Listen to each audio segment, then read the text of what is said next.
I'm Elise. I'm 34. And I'm going to tell you how my marriage ended because sometimes you just need to get things off your chest. People always say there are two sides to every story. But honestly, some people just make terrible decisions and then wonder why their life falls apart. That's basically what happened to Mark, my soon to be ex husband. Mark and I met when I was 26. He was charming, successful, and completely devoted to me. At first, everything was perfect. He'd bring me coffee just how I like it, remember every little thing I said, and plan these amazing dates. But like most things, the novelty wore off. Not for him, though. He stayed just as devoted, which honestly became a little suffocating after a while. I never asked him to be so attentive, but he just was always texting to see how my day was, always wanting to spend every weekend together, always planning our future down to the smallest detail. I loved him. I really did. But sometimes I felt like I couldn't breathe. He never seemed to understand that I needed my space, my own life. Looking back, I guess I should have communicated better.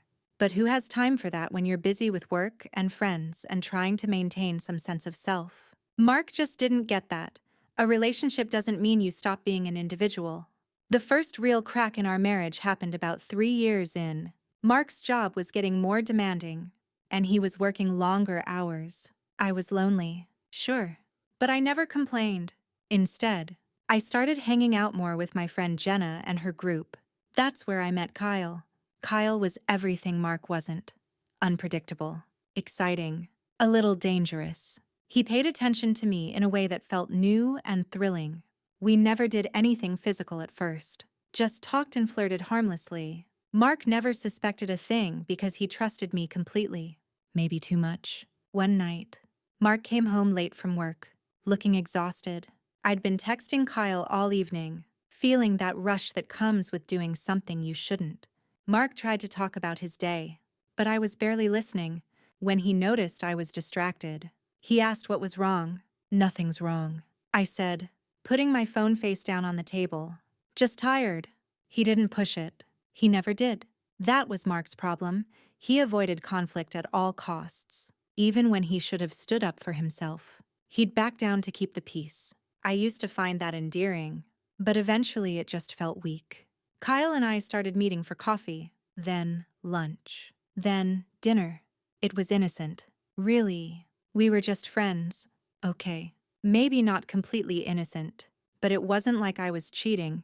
Not technically. Mark seemed to notice something was different, but he never confronted me directly. Instead, he became more attentive, bringing me gifts, planning romantic weekends, trying to win back a affection that had never actually gone anywhere. I found it pathetic. Honestly, desperation isn't attractive.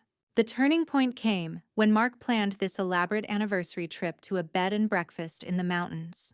He'd been planning it for months, keeping it a surprise. Meanwhile, I'd been growing closer to Kyle, who had finally kissed me the week before. I should have canceled with Kyle. I know that now. But Mark was so predictable, so safe. And Kyle made me feel alive in a way I hadn't in years. So I told Mark I had to work late and met Kyle instead. We didn't go all the way that night, but we came close. The guilt hit me like a ton of bricks afterward. I went home to find Mark had cooked my favorite meal and bought me this beautiful necklace. I felt sick, but I put on a smile and pretended everything was fine. That's when I started compartmentalizing. Mark was my husband, my security, my boring but reliable partner. Kyle was my escape, my excitement, my secret. I convinced myself I could have both, that I deserved both. Mark started changing around this time.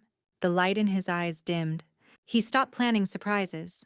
He stopped texting as much. He stopped trying so hard. Part of me was relieved. The pressure was off. But another part of me was annoyed. Hadn't he learned that relationships take work? I started picking fights over stupid things. The way he loaded the dishwasher, how he never remembered to take out the trash, how he'd leave his socks on the floor. These were things that never used to bother me, but suddenly they were unbearable. Kyle, meanwhile, was perfect. He listened to me complain about Mark. He took me out to fancy restaurants. He made me feel young and desirable again. He never criticized me or found fault.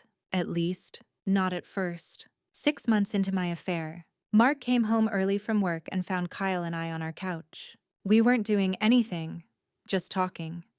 But the tension was obvious. Mark didn't yell. He didn't even seem angry. He just looked tired.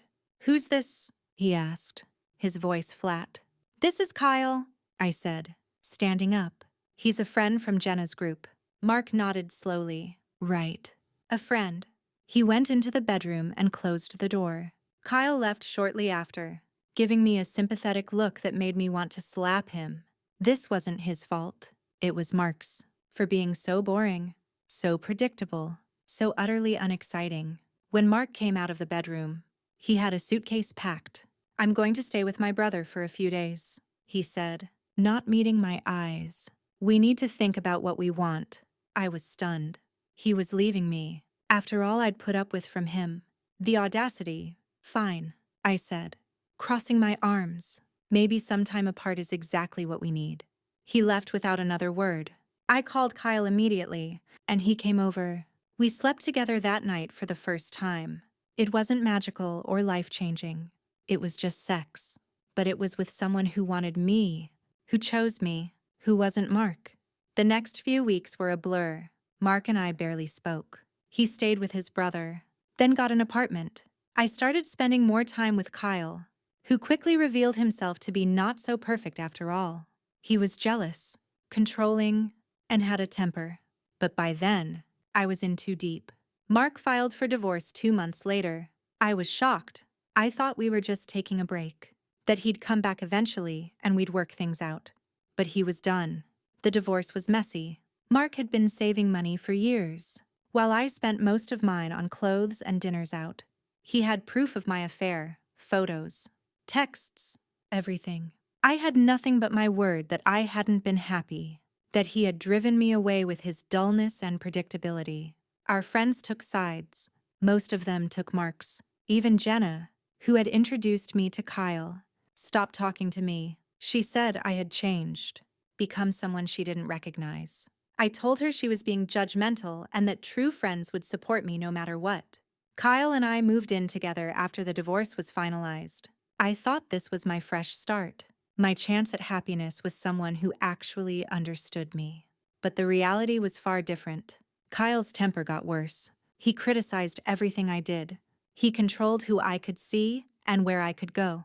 One night, after he'd yelled at me for burning dinner, I found myself missing Mark, missing how he would have just laughed and ordered pizza, missing how safe I had felt with him.